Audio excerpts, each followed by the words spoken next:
তোমাদের কাছে আমি তোমাদের বুড়োদা আমার ঝুলি নিয়ে হাজির হয়েছি, ঝুলি থেকে বের করে মজার মজার গল্প শোনাতে। তাহলে আমি ঝুলি খুলছি খুলছি, দেখি আজ তোমাদের জন্য কোন গল্প ঝুলি থেকে বেরোয়।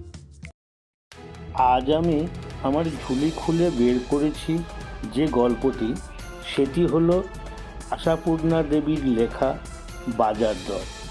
কণ্ঠে আমি সুমঙ্গল সিংহ ওরফে বুড়োদা। বরাবর ইআইআরে কাজ করেছেন দাদু, বাইরে বাইরেই ঘুরেছেন আর ভালো ভালো জায়গাতেই থেকেছেন। লাইনটা তো রাজা লাইন।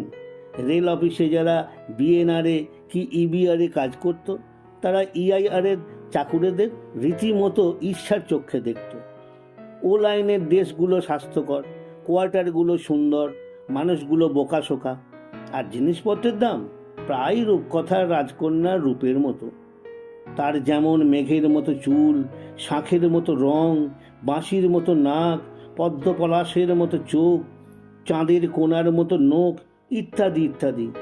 এও তেমনি, টাকায় 16 সামনে দোয়া গরুর দুধ, টাকায় 3 খাঁটি গাওয়া ঘি, 4 পয়সা পাকা রুই মাছ, পয়সায় 4 রামপুরি বেগুন, 2 আনায় 1 ঝোড়া ফুলকপি, আর পয়সা তাজা কড়াইশুঁটি।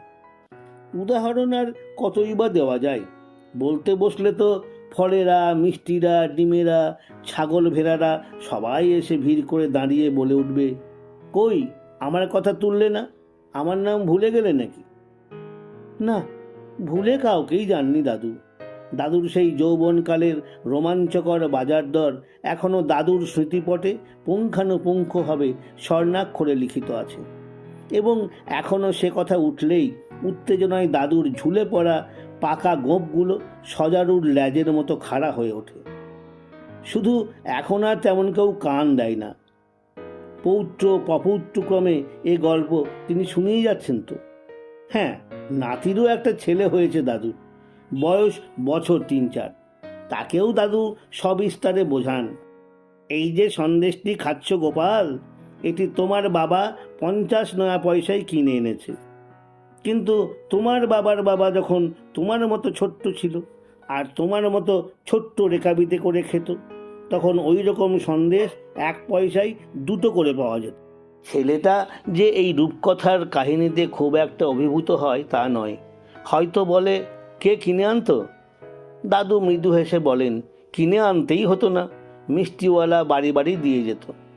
ও, কেকালার মতো বলে ছেলেটা 1 গব্বায় 50 পয়সা গলার্ধকরণ করে খসে পড়ে।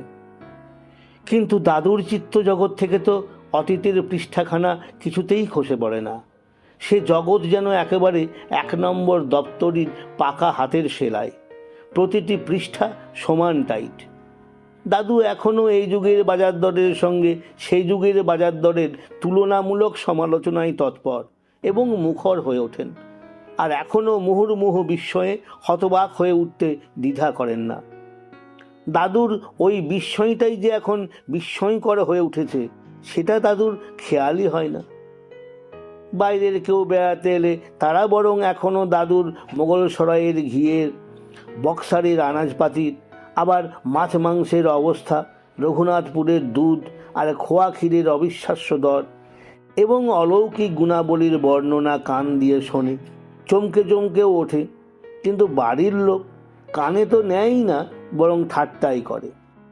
বিশেষ করে নাতনিরা। দাদুর আমলটাকে তারা বলে শায়েস্তা খাঁর আমল, আর দাদুকে বলে শায়েস্তা খাঁ। তবু দাদু ওই তুলনাটি করতে ছাড়েন না। বাজার এলে দাদু আর কোথাও নেই, সেইখানে এসে হাজির যেখানে সদ্য আনা মাছ তরকারি ঢালা হচ্ছে। তা দাদুর তখন খবরের কাগজেই নিমগ্ন থাকুন, আর মা কালীর পটের সামনে দাঁড়িয়ে পৈতে ধরে বিড়বিড়ি করুন। চলে আসেন ঘটনাস্থলে, উদাত্ত গলায় প্রশ্ন করেন, আলু কত করে নিল রে? মাছ কিরকম আনলি? বাজারটা ছুটির দিন বাদে চাকর ঘনশ্যামই করে।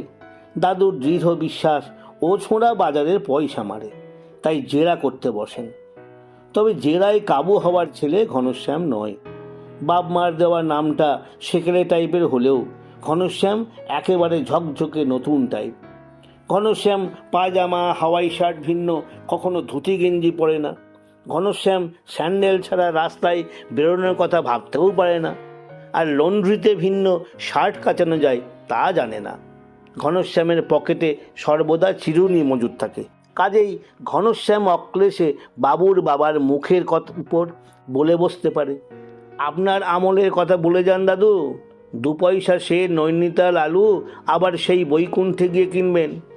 অবিশ্বাস হয়তো যান না, দেখে আসুন না গিয়ে বাজারে। দাদু থমকে যান। দাদু তখন আবার সেকালের লোকজন আর একালের লোকজন নিয়ে পড়েন। শ্রোতা অবশ্য বৌমা। এইরকম সব লোক পুষছ তোমরা বৌমা, খাইয়ে পরিয়ে 40-50 টাকা মাইনে দিয়ে। চাকর না নবাব সিরাজউদ্দৌলা তা বোঝবার জো নেই। আর আমরা 3 টাকা খাওয়া পড়া, নয়তো 5 টাকার ঠিকে। আর সেসব লোক কি, মনিব মরতে বললে মরতে পারে। ডিউটি থেকে ফিরে এসেছি, তেলের বাটি রোদে দিয়ে বসে আছে তেল মাখাবে বলে। জুতো ঝাড়া থেকে বাড়ির ডাল বেটে দেওয়া পর্যন্ত না করেছে এমন কাজ নেই। আর কুকুরের মতো প্রভুভক্ত। রাগ ডাগ হলে এক ঘা মেরে দেওয়া একটা বদ অভ্যাস ছিল আমার। কখনো উল্টে জিজ্ঞাসা করেনি মারলে কেন। বৌমা ঘনশ্যামের দিকে ভীত দৃষ্টি নিক্ষেপ করে বলেন, ক্লাইভের আমলের ওই সব গল্প শুনে কি হবে বাবা, আপনি বরং কাগজ টাগজ পড়ুন। ভীত দৃষ্টির কারণ চাকর সম্পর্কে এই ধরনের কটাক্ষপাত পাছে ঘনশ্যামকে বিগড়ে দেয়। শ্বশুর ঠাকুর রেগে গেলে বড় জোর ঘরের চা 2 কাপ বেশি খাবেন, কিন্তু ঘনশ্যাম রেগে গেলে যে পৃথিবী অন্ধকার। ঘনশ্যামের সঙ্গে বিশেষ জুঝতে পারেন না দাদু। উৎসাহ বাড়ে ছুটির দিন, যেদিন তাঁর নিজের ছেলে বাজার যায় আর ভালো মন্দ কিছু বেশিই নিয়ে আসে।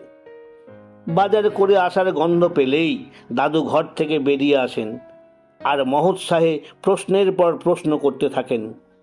কপির জোড়া কত করে? জোড়া নয়, কিলোর দর, মানে সের দর। তোরা যে তাজ্জব করলি রে বিশু, সের দরে ফুলকপি, তার জোড়াটা কত পড়লো? 3.5 টাকা। উফ, ডালটনগঞ্জে এই কপি ঝোড়ার দরে বাড়িতে ঢেলে দিয়ে গেছে। বলেছে, আরে বয়ে বয়ে ফেরত নিয়ে যেতে পারবো না বাবু। মাছ কত করে নিল? 8.5 টাকা করে। 8.5 টাকা দিয়ে এই 1 সের। দাদু মরে গেলেও কিলো বলেন না। কাটা পোনা নিয়ে এলে? ওরে বাপরে বাপরে, মাথা ঝিমঝিম করে আসছে। আড়াই এই মাছ 2 আনা করে সের ছিল। তুইও খেয়েছিস বিশু। দাম দর তোর হয়তো মনে নেই, কিন্তু মনে আছে নিশ্চয়ই। একটা মেছুনি মাছ এনে ঢেলে দিয়ে বসে বসে গল্প করত, আর রোজ তোর নাম করে 2খানা মাছ ফাও দিয়ে যেত।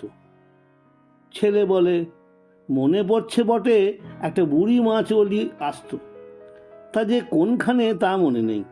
আড়াই বুঝি? ছেলে সরে পড়ে। দাদু নাতি নাতনিদের নিয়ে পড়েন, যাকে হাতের কাছে পান। রঘুনাথপুরে একটা খাবারওয়ালা কি পরিমাণ ওজনের পেঁড়া কি অকিঞ্চিতকর দামে দিত সেই কথা পারেন। শুনে আর কি করব? নাতনি ঝংকার দিয়ে চলে যায়।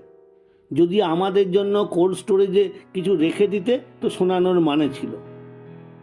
যে যেভাবেই বলুক, সকলেই বলে, শুনে কি হবে? তোমার ওই আষাঢ়ে গল্প আমাদের আর শুনে কি হবে?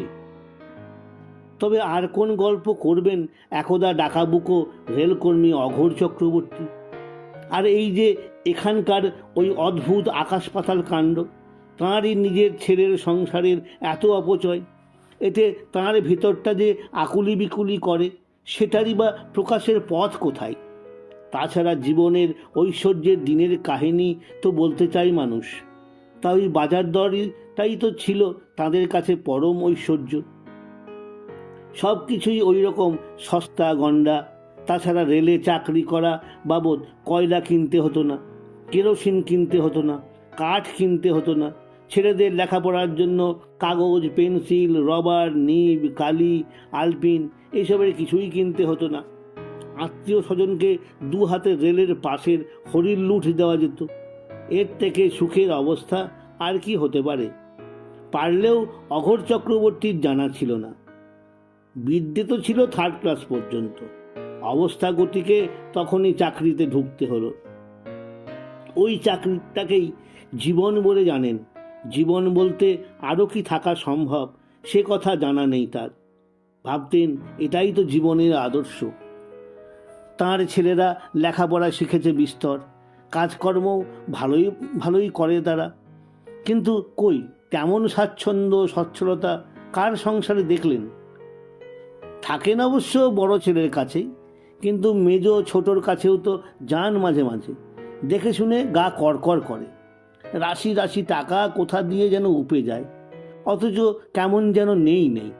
এর কারণ তো ওই বাজার দর। তা সেইটাই তো বোঝাতে চান দাদু।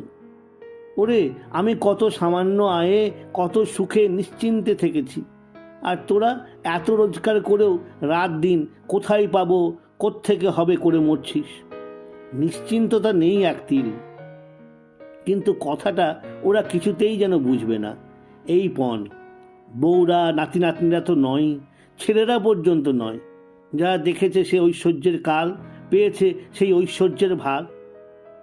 আশ্চর্য, একটা ছেলেও চাকরি নিতে রাজি হয়নি। কি জানে কেন? তা না হোক রেলের চাকরির মোহময় মাধুর্যময় রূপময় রসময় গল্পগুলো শুনতে দোষ কি? তাতে কেন আপত্তি? অথচ কটা গল্পই বা করেছেন দাদু, ক জায়গার কথাই বা বলবার সময় পেয়েছেন। সেই ডিমওয়ালা রশিদের কথা তো বলাই হয়নি আজ পর্যন্ত। কি মজার ছিল লোকটা, আর কি বোকা! কিন্তু বলাই বা হয়নি কেন?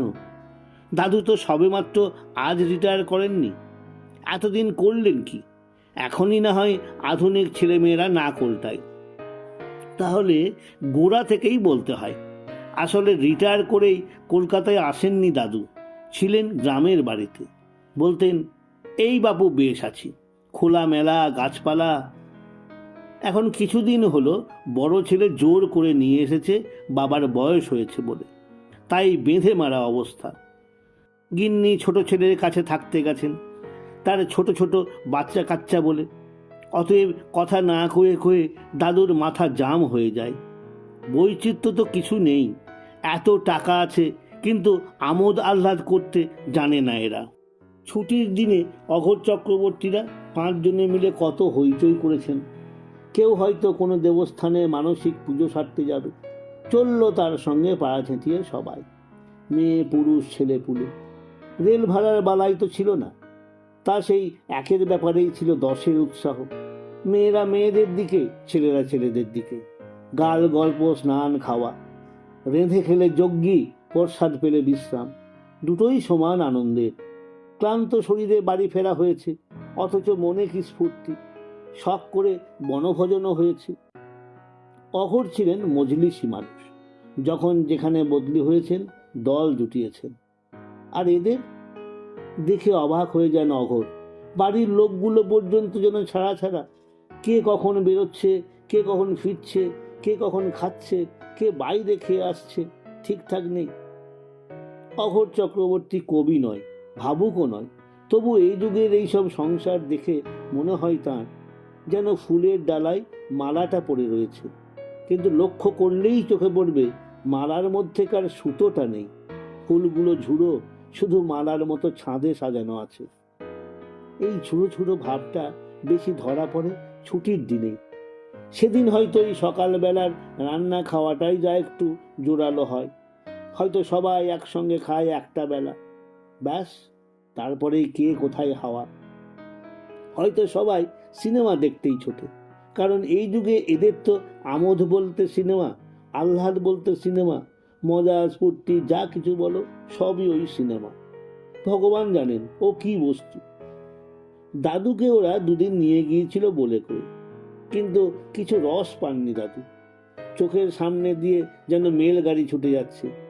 দাদু বলেছেন, থাক বাবা, ও তোমরাই দেখো। এ বয়সে চোখের ওপর আর এতটা ট্যাক্স চাপানো চলবে না। কিন্তু তিনি অবাক হয়ে যান এই ভেবে, ওই সিনেমা ঠাকুরটি কি গুণে ছেলে বুড়ো, মেয়ে পুরুষ, মনিব চাকর, শিক্ষক ছাত্র, গুরু শিষ্য, ডাক্তার রোগী, মক্কেল উকিল, জজ আসামি, চোর পুলিশ, রাজ্যপাল রাখাল, সবাইকে অন্ধভক্ত করে রেখে দিয়েছে। কি গুণে সবাইকে নিজের মন্দিরে টেনে আনছে কাতারে কাতারে। ছুটির দিনের শেষ গতি অতএব ওই দেব মন্দির। কিন্তু তাই বলে বাড়ির সবাই যে দল বেঁধে একত্রে যাচ্ছে তা নয়। কে কখন যাচ্ছে, যাচ্ছে কি না যাচ্ছে কেউ টেরই পায় না। হয়তো নাতিরা বন্ধুদের সঙ্গে, নাতনিরা বান্ধবীদের সঙ্গে, বৌমা বাপের বাড়ি গিয়ে মা বোনেদের সঙ্গে, ছেলে অফিসের বাবুদের সঙ্গে। শুধু ওই বড় নাতি আর নাত বউটা কখনো কখনো একত্রে যায়। সেও সব দিন নয়। কেউ বাংলা ছবি দেখে, কেউ হিন্দি, কেউ বা ইংরেজি। দাদু যে এত টের পান সে কেবল খুঁচিয়ে খুঁচিয়ে জিজ্ঞেস করার গুণে। জিজ্ঞেস করলে ওরা রেগেই যায়, কিন্তু না জিজ্ঞেসে করে কি থাকা যায়?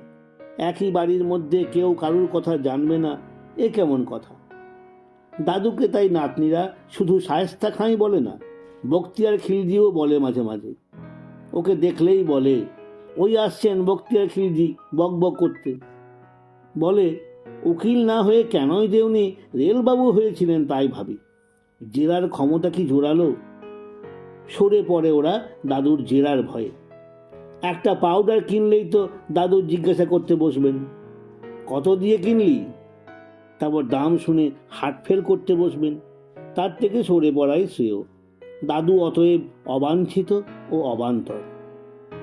দাদুর এই নিস্তরঙ্গ জীবনে হঠাৎ একদিন শুভ গ্রহের আবির্ভাব হলো। দাদুর এক ভাগ্নি এলেন কদিনের জন্য কোথা থেকে যেন। গিন্নি বান্নি মহিলা, তবে যেহেতু দাদু বর্তমান তাই মামার বাড়ি এসেছি বলে আহ্লাদে ডগমগ হচ্ছেন। সেই ভাগ্নি তাঁর শৈশব বাল্যের মামার বাড়ির স্মৃতি তুলে অঘরের কর্মজীবনের স্মৃতিকে জাগিয়ে তুলছেন। উফ, কি আনন্দের দিনই গেছে সেসব। মামা একবার করে কোনো নতুন জায়গায় বদলি হতেন, আর আমার মা জননীও বাক্স প্যাঁটরা গুছিয়ে নিয়ে দিতেন রওনা। কি না নতুন জায়গা দেখবেন। কম স্কুল কামাই হয়েছে আমাদের। আর এখন দেখেছো তো মেজো মামা, ছোট ছোট বাচ্চাগুলোর পর্যন্ত বিয়ে বাড়ি যেতে একদিন স্কুল কামাই করা চলবে। সেকালের সঙ্গে একালের তুলনায় দাদু মহোৎসাহে মেতে ওঠেন। যিনি অবশ্য এখন দাদু নয়, মেজো মামা। বলেন, যা বলেছিস। ভাগ্নিকে এরা আড়ালে বলছে দাদু দি সেকেন্ড। কারণ কারণ মহিলাটির যে শুধু মুখই কথা বলে তা নয়, মনে হয় প্রতি লোমকূপ দিয়ে কথা ঝরছে তার। তোমার মনে আছে মেজো মামা, তোমার সেই বক্সারের বাসায় একবার বাবা শুদ্ধ 1 মাসের ছুটি নিয়ে গিয়ে থেকেছিলেন? ওহ, তখন যেন প্রতিদিনই বিয়ে বাড়ি। অঘোর চক্রবর্তী উল্লসিত গলায় বলে ওঠেন, তোর মনে আছে পুঁটি? তুই তো তখন খুব ছোট। খুব ছোট কোথায়, 10-11 বয়স। মা তো তোমার দেশের সস্তা গন্ডা আর সুখ সুবিধে দেখতে দেখতে মূর্ছা যাওয়ার জোগাড়। আর সেই ডিম ওরাটার কি নাম ছিল মেজো মামা? বাবা যাকে খুব খ্যাপাতো, আর লোকটা বোকার মতো। হেসে গড়িয়ে পড়েন পুঁটি নামের মহিলাটি। বুঝলে বিশুদা, লোকটা গুনতে টুনতে জানতো না। 25-30টা ডিম দিয়ে বলতো, এই 1 কুড়ি দিয়ে গেলাম। সব মনে আছে তোর? দাদু উল্লাসে প্রায় লাফিয়ে ওঠেন। লোকটার নাম ছিল রশিদ। উফ, তুই বললি সঙ্গে সঙ্গে যেন লোকটাকে চোখের ওপর দেখতে পেলাম। তোর বাবা একদিন তাকে একদিন মিছিমিছি করে ধমকে বলেছে, দেখো তুমি গুনতে জানো না, তোমার কাছে হাঁসের ডিম নেওয়া হবে না। তুমি 1 কুড়ি বলে 26টা দিয়ে গেলে। আমরা এত ঠকবো কেন বাপু? ব্যাস, লোকটার সে কি ভয়। তাড়াতাড়ি আরো 5টা নামিয়ে দিয়ে বলে, মুখ্য মানুষ সাহেব, কচুর মাফ করে দিন। পুঁটিও হেসে কুটি কুটি হয়ে বলেন, কত করে কুড়ি দিত মেজো মামা? মেজো মামার তো সব কিছুই মুখস্থ, সব উত্তরই জিভের আগায়। আহা, কতকাল এমন প্রিয় প্রসঙ্গে এমন প্রাণ খুলে কথা বলতে পাননি। সঙ্গে সঙ্গে উত্তর দেন তিনি, 3 আনা 14 পয়সা। আর কত? আর এখন?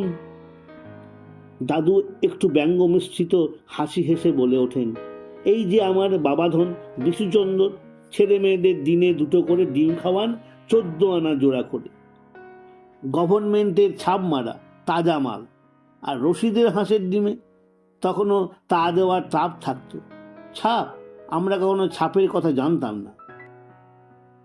আবেগ, উৎসাহ, উল্লাস চলছিল পুরোদমে। মামা ভাগ্নিতে তখনকার রোমন্থনে জগৎ বিস্মৃত। হঠাৎ কি হয়, দাদুর বড় ছেলে বিশু, 50 বছরের বিজ্ঞ ব্যক্তি, সহসা এই ফোয়ারার মুখে একটি পাথর চাপিয়ে বসে। এত উৎসাহ অনলে এক ঘটি বরফ জল ঢালে। বলে ওঠে, অবিরত তো কেবল জিনিস সস্তার গল্পই শুনি। ছেলে মেয়েগুলোও যে আপনাদের কত সস্তা ছিল সেটা মনে পড়ে। হতচকিত অঘোর চক্রবর্তী কথাটার মানে বুঝতে পারেন না। অবাক হয়ে বলেন, তার মানে?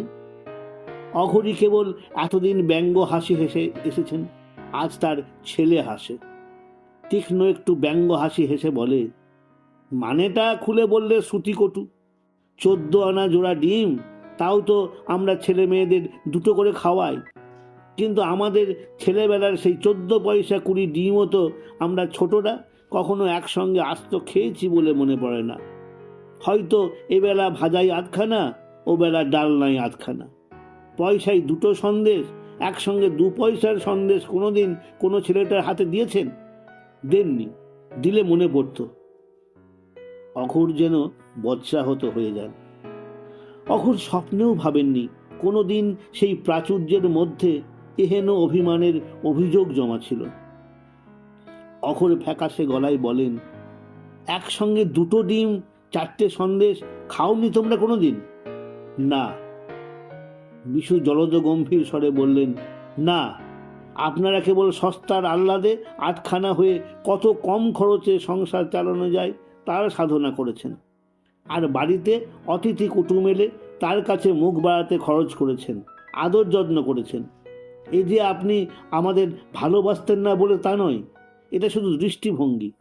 ছোট ছেলেপুলেদের যে কোনো দাম আছে সে খেয়ালই ছিল না আপনাদের। তাদেরও যে পুষ্টির দরকার, তুষ্টির দরকার তা ভাবেননি। কচি ছেলেটা ছাড়া কেউ তো কই দুধ খেত না, অথচ টাকায় 16 দুধ ছিল। আসল কথা, ছোটদের কোনো বাজার দর ছিল না তখন। বিশু চলে যায়। অনবরত সমালোচনা শুনতে শুনতে রেগে গিয়েই হয়তো সে বাপকে হঠাৎ এত আঘাত দিয়ে বসে, নইলে ছেলে তো সে নিষ্ঠুর নয়। কিন্তু অঘোর চক্রবর্তী ভাবেন, কি নিষ্ঠুর, কি নিষ্ঠুর। তারপর আস্তে আস্তে ভাবেন, হয়তো বিশুর কথাই সত্যি। কিন্তু একা তো তিনিই নন, সবাই তো তখন ওই পদ্ধতিতেই চলতো। কি করে কম খরচে সংসার চালিয়ে 2 পয়সা রাখতে পারা যাবে তিনিও ভেবেছেন তাই। নইলে রেলের চাকরিতে সুখই ছিল, মাইনে আর কত ছিল। তাই থেকেই তো ছেলেগুলোকে ভালো করে মানুষ করেছেন, মেয়েদের ভালো ভালো বিয়ে দিয়েছেন, দেশের বাড়ি সারিয়েছেন, কিছু জমি জমাও করেছেন। তার মানে আখেরের কথা ভেবেছেন। সেই আখেরটাই যে হারিয়ে বসে আছেন তা তো কোনোদিন ভাবেননি। সেই দিক থেকে এরা সত্যিই আখের রাখছে। ভাবতে ভাবতে চোখে জল এলো রেলবাবু অঘোর চক্রবর্তীর। আর এতখানি জীবনে যে কথাটা একবারের জন্য মনে আসেনি তার, সেই কথাটাই মনে এলো। 14 বছর বয়সে পড়া ছাড়িয়ে নিয়ে বাবা কাকে যেন ধরে রেল অফিসে একটা চাকরি জোগাড় করে বলেছিল, বাবা অঘোর, তোকে তো এবার ডান হাত হতে হবে।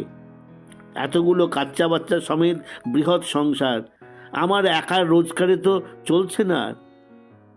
কই, বাবার সম্পর্কে তো কোনো অভিযোগ ছিল না অঘোরের। সে কি অঘোর মুখ্য বলে? আমার কথাটি ফুরলো, নোটে গাছটি মুড়লো। আমার কথাটি ফুরলো, নোটে গাছটি মুড়লো।